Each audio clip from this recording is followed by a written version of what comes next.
Et salut à tous, c'est Pierre Dipérin, j'espère que vous allez bien. Aujourd'hui, une petite présentation, peut-être un petit sauvetage, mais ça je suis pas sûr. Alors, il y a quelques semaines, je vous ai présenté le haut de gamme des années 90, la Peugeot 605 destinée à un cadeau d'anniversaire. Et ben là, on va faire l'opposé de la gamme Peugeot des années 80.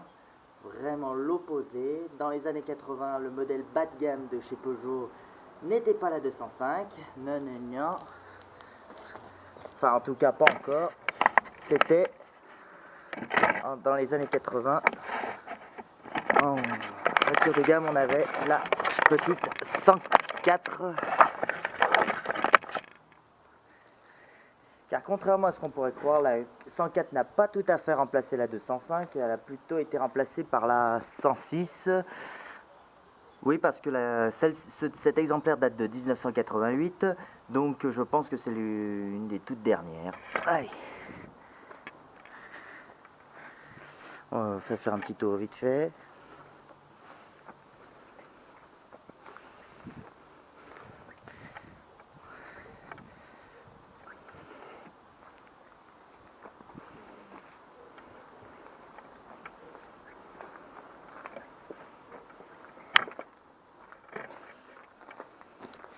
Voilà, un bel exemplaire, mais qui n'est pas toute fraîche. Hein.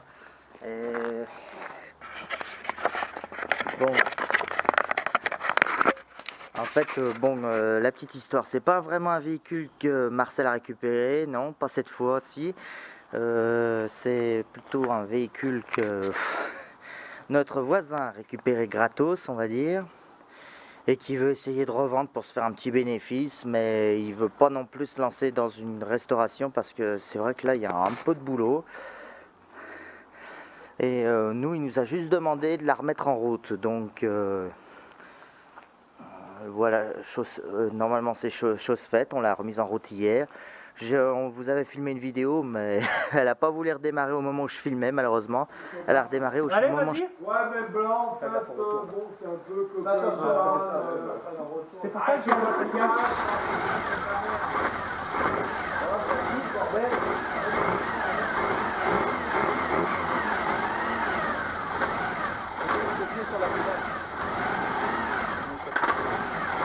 Garde ton pied sur la pédale.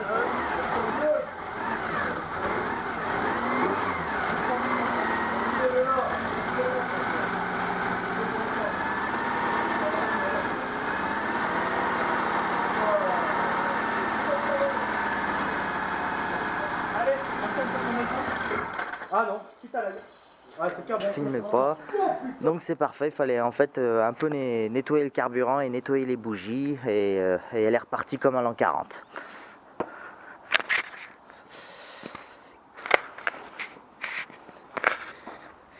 Bon, ce bas de caisse, ouais, commence un petit peu à être piqué, mais fou, là, je sais pas si elle vaut vraiment le coup d'être restaurée. Bon, les sièges sont un petit peu fatigués, hein, comme vous pouvez voir, regardez-moi ça. Mais je crois que cette voiture a un peu été squattée par les rongeurs. Voilà, et puis je sais pas pourquoi, une partie de la planche de bord a été démontée.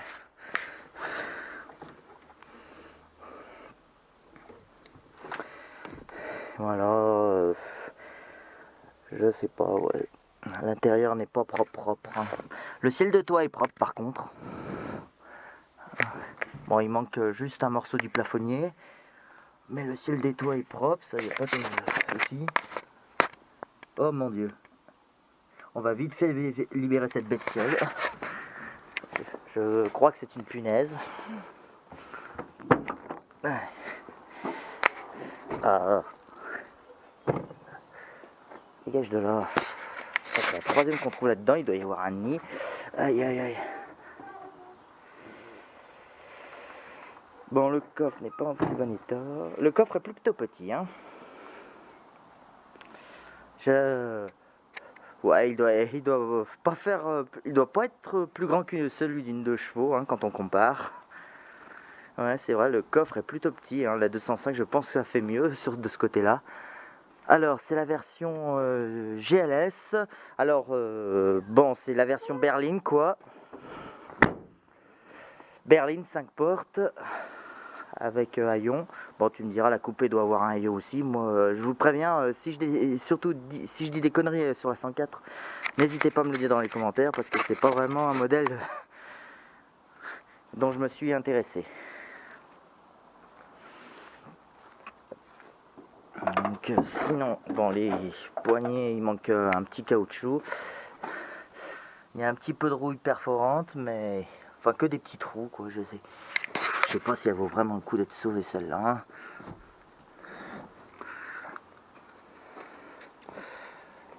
Hein. Voilà, il y avait même le joint qui partait en couille.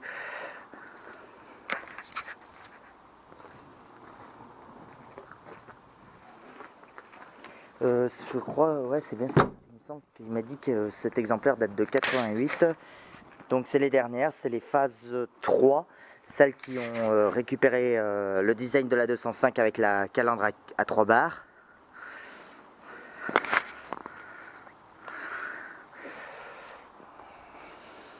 Voilà, bon par contre ce bas de caisse, je l'avais pas vu l'autre fois, mais ouais, il est pas joli à voir. Après on n'a pas vu les sous-bassements de la voiture, s'il est bon. Il manque les enjoliveurs à l'avant, mais ça devrait être facile à trouver, ce sont exactement les mêmes que les 106 ou que les 309 GL Profil. Les enjoliveurs type Maxi.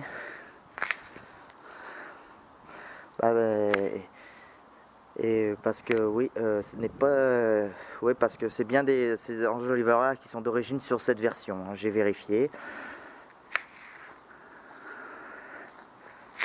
Bon, les pneus vont un peu être gonflés.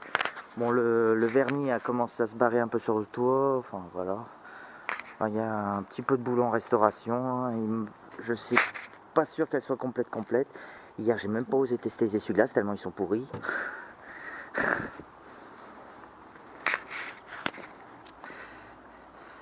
Voilà,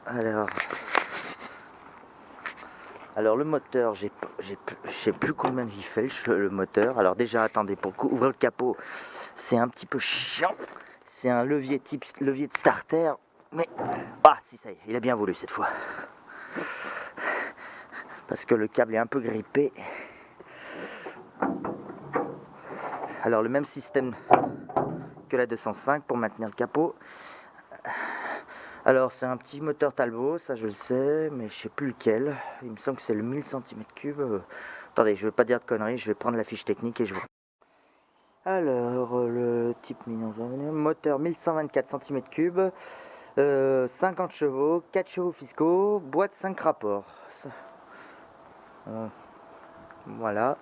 Je pense un moteur d'origine Talbot, hein. En même temps c'est l'une, je pense, les premières voitures qui est née de l'association du groupe PSA, ou en tout cas, enfin je sais pas, je pense que ça fait partie de l'histoire.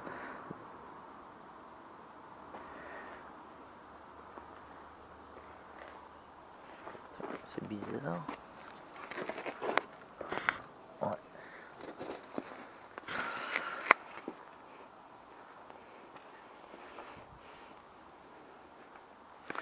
Bon, alors ce moteur a un peu été squatté par les souris. La première fois que j'ai vu ce moteur, il y avait effectivement des souris à l'intérieur. Je vois aussi que les fourmis, ils ont eu le refuge. Aïe aïe aïe, je sais pas si elle vaut vraiment le coup d'être sauvée. Bon, en tout cas, maintenant que le moteur a démarré, il fonctionne très bien. On lui a fait une petite vidange rapido. Et faut nettoyer, il a fallu un peu nettoyer les bougies pour que ça redémarre. Et après, elle a redémarré. Ah oui, il fallait aussi nettoyer un peu le carburant parce que il était vraiment dégueulasse. Faut aussi remonter ça d'ailleurs. On l'a pas refait. Ouais, il va falloir refaire. Enfin voilà, un modèle que je trouve assez sympathique, qui vaut vraiment le coup d'être, même si je suis pas un pro de la 104.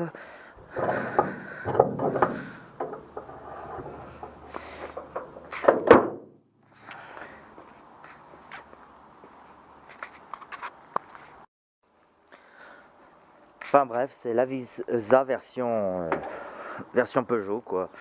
Oui, enfin je pense qu'il y a beaucoup de pièces similaires. genre par exemple le système de serrure là, voilà. C15 Visa, voilà, ça doit être pareil. Ouais, parce que en fait, la 107 c'est la Visa ou la Talbot, c'est la Visa Citroën ou la Talbot Samba quoi.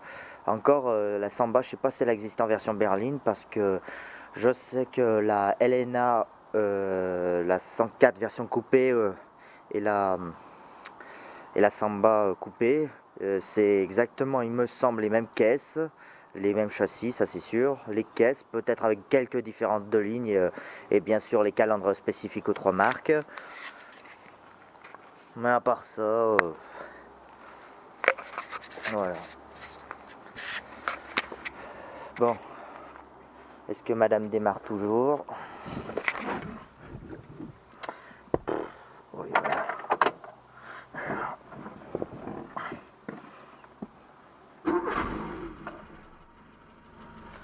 Madame démarre toujours très bien. Merde, j'ai oublié la caméra casquette.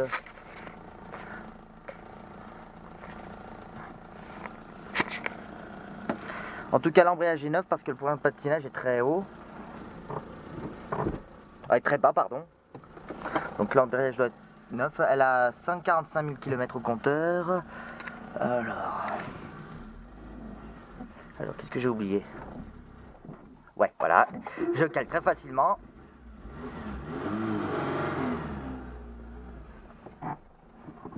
Enfin voilà.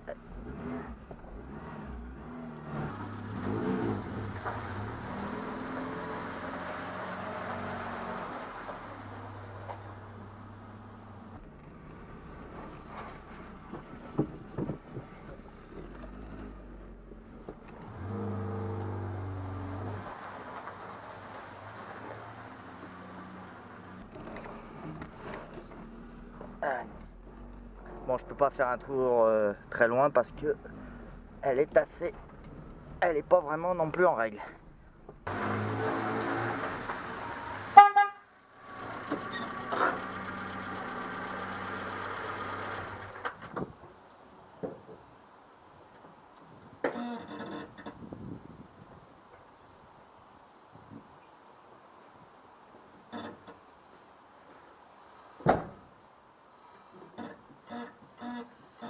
Suspension souple.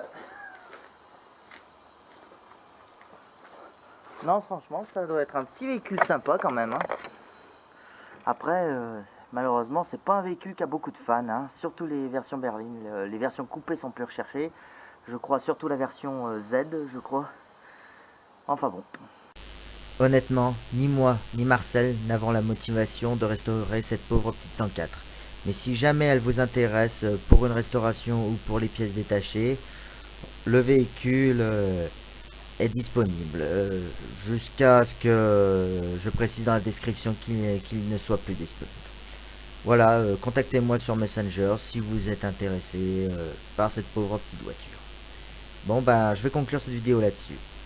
Si la vidéo vous a plu, mettez-moi votre plus gros pouce bleu, un commentaire pour me donner vos avis, ça peut peut-être aider. N'hésitez pas à vous abonner si vous ne voulez pas rater mes prochaines vidéos et d'activer la clochette bien entendu. Vous pouvez toujours me suivre sur Facebook et Instagram, sur le pseudo Pierre Dipérin. Et je vous dis à bientôt pour de prochaines vidéos. Merci, à plus!